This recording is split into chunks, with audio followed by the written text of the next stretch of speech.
This video will cover the Geometry Regents exam from January 2015, questions 16 through 21. Number 16 says triangle ABC is graphed on the set of axes below. What are the coordinates of the intersection of the medians of triangle ABC? Now it's important to understand here that the medians connect a vertex to the midpoint of the opposite side.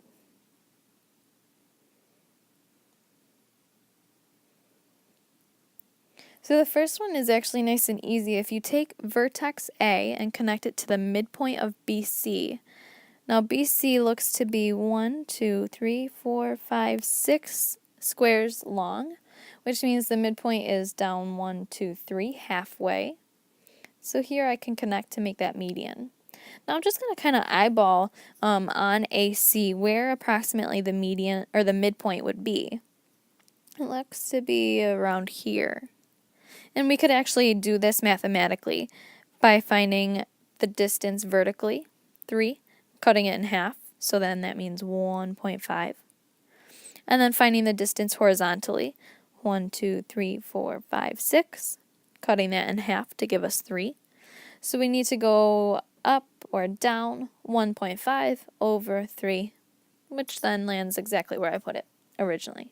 So I'm going to connect B to that midpoint, creating a vertex, or not a vertex, a median.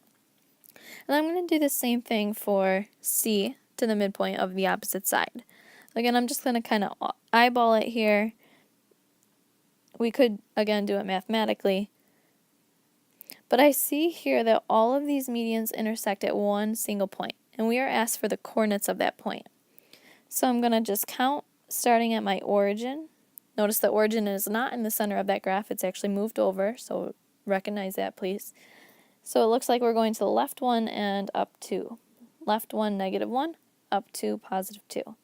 So here our choice should be 1.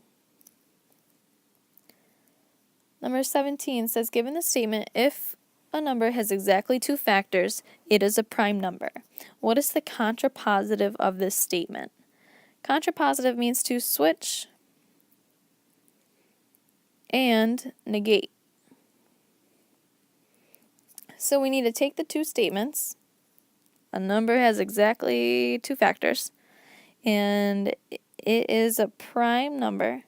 Switch those 2 statements and then also negate them. Now negate means to insert the word not. So this should read, if a number is not prime, then it does not have exactly 2 factors.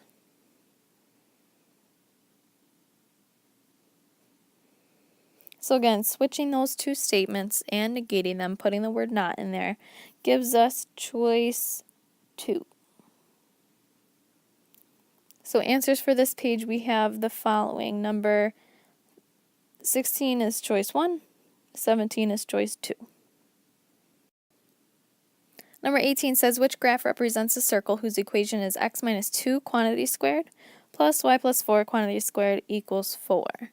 So what we have to do is actually work backwards here. We have to find the center and the radius, understanding again that this equation of a circle is written as x minus h quantity squared plus y minus k quantity squared equals radius squared,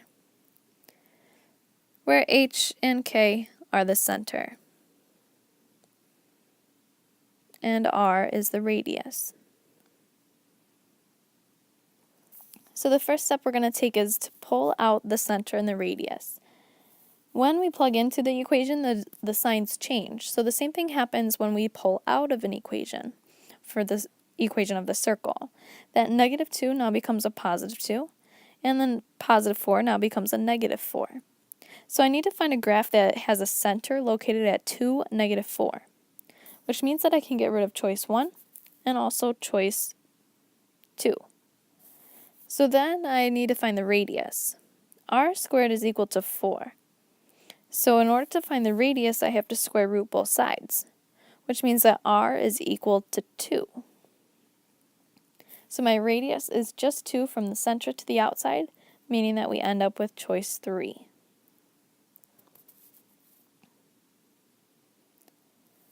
Number 19 says if two sides of a triangle have lengths of 4 and 10, the third side could be blank. Now, there's something called a triangle inequality theorem.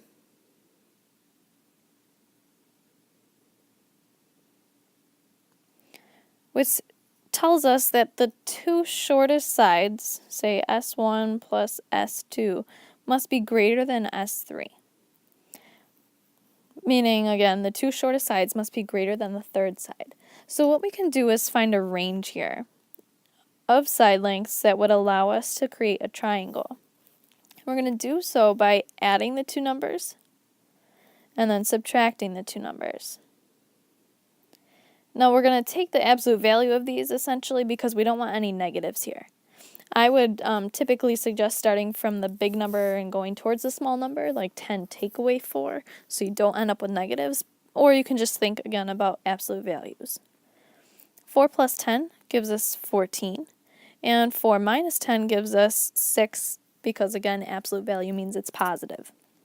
So what we're saying is this third side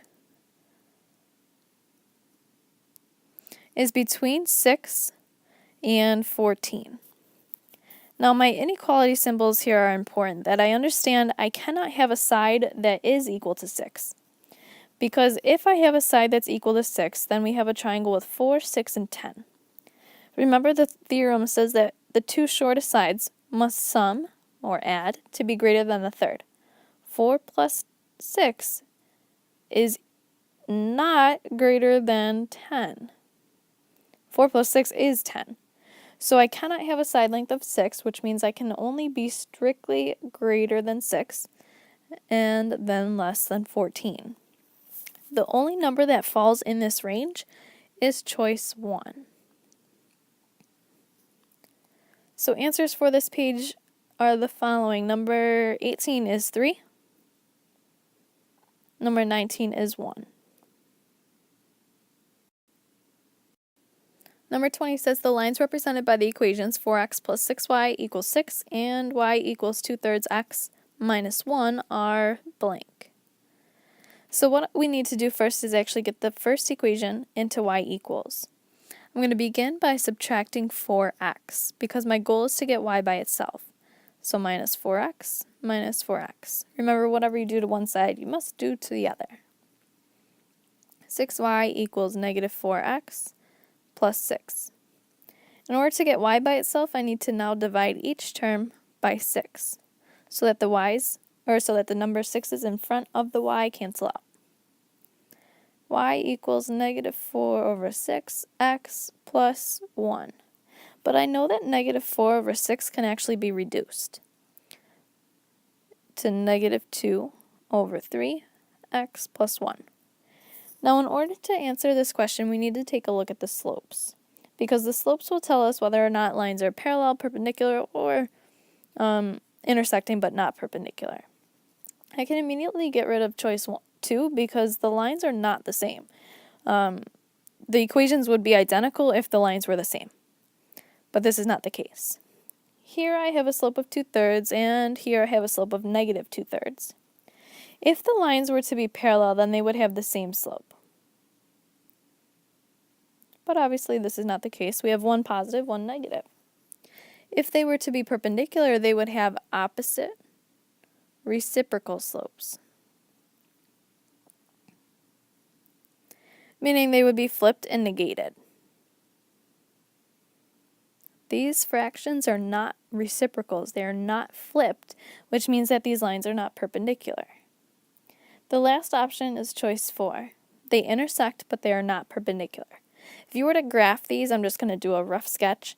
We would have the new equation here, negative 2/3 x plus 1, would look something like this.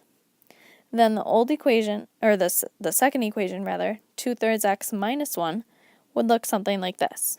They intersect, but they are not necessarily perpendicular. So again, the answer here for number 20 is choice 4.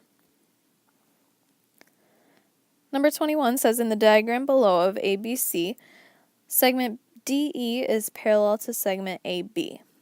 If CD is 4, CA is 10, CE is x plus 2, and EB is 4x minus 7, what is the length of CE? Now CE is represented by x plus 2.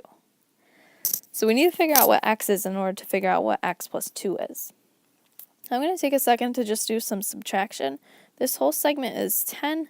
Take away this length of 4, leaves me with a length of 6. If you can do subtraction or addition on pictures like these, you should.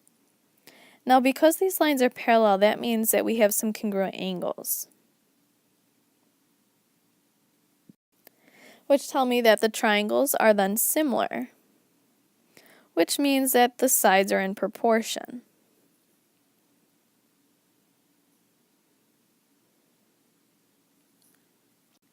So what we can do is set up a proportion, meaning a fraction equal to a fraction, cross-multiply to solve. So I'm going to stick with doing something like top over bottom. I'm going to take 4 and put it over 6, the top piece over the bottom piece, and take x plus 2 and put it over 4x minus 7. In order to solve, we're going to cross multiply, but before we do that, I just want to put parentheses around those binomials so that when I cross multiply, I don't lose anything. 6 times x plus 2 equals 4 times 4x minus 7. With this number out in front, I need to distribute, so we have 6x plus 12 equals, distribute again, 16x minus 28. I'm going to solve. So now we have 10x equals 40, x equals 4. Now remember, our goal here is to find what x plus 2 is. CE is x plus 2. So if x is 4, we have 4 plus 2 to give us a value of 6. Choice 3. So for our final answers, we have number 20 is negative 4. Number 20 is choice 4, and number 21 is choice 3.